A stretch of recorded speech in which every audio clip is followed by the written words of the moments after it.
I got drafted to the worst team in the NBA. You know what I'm saying? We the youngest team ever assembled. That team won 18 out of 82 games the year before we got there. We won 31 out of 82. Then our second year, we was one game out of the playoffs. So we was about to be like the shit. If we would have made the playoffs our second year, we would have played the Lakers in the first round, and it would have been crazy. That's what they was talking about. Nice little matchup. But we was one game out the playoffs. So our next year, we know it's finna be there. So I got a chance to do a movie. They asked me to do a movie called Perfect Score with Scarlett Johansson and Chris Evans. So I decided to do the movie. I didn't want to do the movie at first. My agent made me do the movie. So I decided to do the movie. So I had to go to Vancouver for like a month and a half to do this movie. So I'm in Vancouver doing the movie. Out of everybody who thought they would got traded, everybody thought that I was the one that was untouchable. Like on some Luka shit. Yeah. You know what I'm saying? They thought I was the one that was untouchable. So they called, and my agent called and told me I got traded. So they had to come, Cleveland had to come to Vancouver and take me through the physical. Right. For me to go to Cleveland. So now I just got traded to the worst team in the NBA.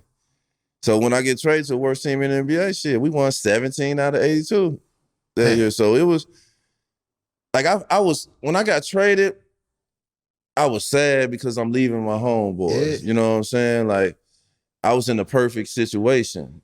You know what I'm saying? I felt I was in, you know what I'm saying? But I didn't really realize what the NBA was really about until you get that first trade. So I got traded.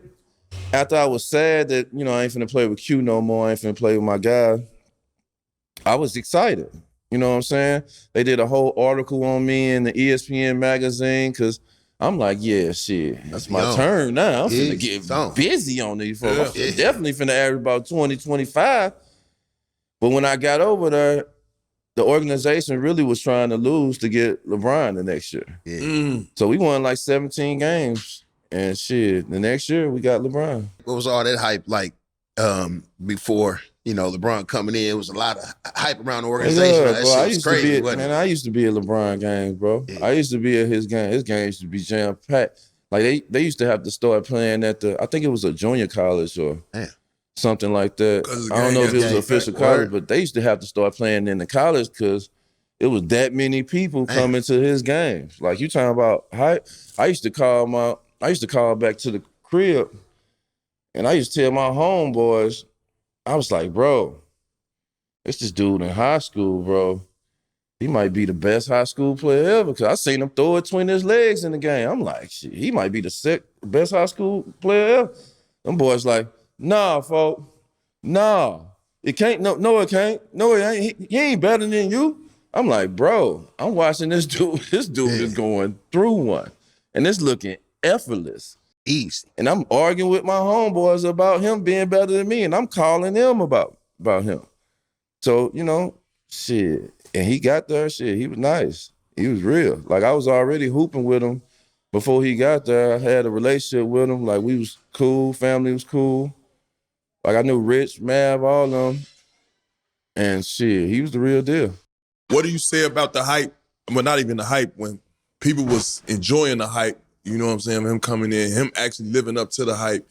A lot of, we just seen on camera with guys saying, like Carlos Boozer, you heard his comments in the media. Yeah. And a lot of people saying that, they had guys better than him. At the time, it was.